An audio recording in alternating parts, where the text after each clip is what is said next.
మనం ధర్మపుత్రి జయించలేం, ధర్మాసుపత్రులు కట్టించలేం, ప్రతాపరుద్రులాగా చెరువులు పోయించలేం, రామప్ప గుళ్ళు కట్టించలేం, భద్రాద్రి రాముడికి గుళ్ళు కట్టించి గోపన్న బందీఖాన్లో పడ్డాడు. 3 దారులు కలిసే కాడ, బస్సు ఆగే కాడ, బడులు గుడిలో ఒక మొక్క అయితే ఏ జైల్లో పడను అనుకోను. అజమ్మ ఈ పద్యమే చేయటానికి. తర్వాత గురజాడ అప్పారావు గారి దేశభక్తి గేయం. దేశం అంటే మట్టి కాదు, దేశం అంటే మనుషులు, దేశమని ప్రేమించమన్నారు. ఒకటి మాటలు గట్టి పెట్టి గట్టి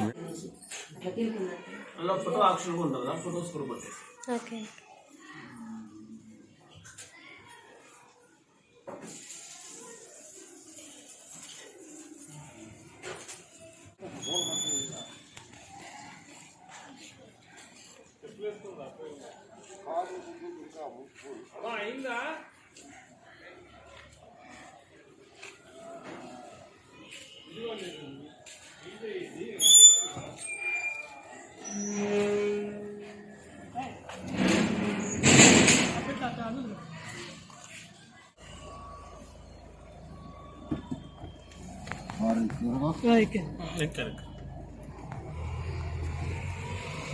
చలో మారే మధ్యలో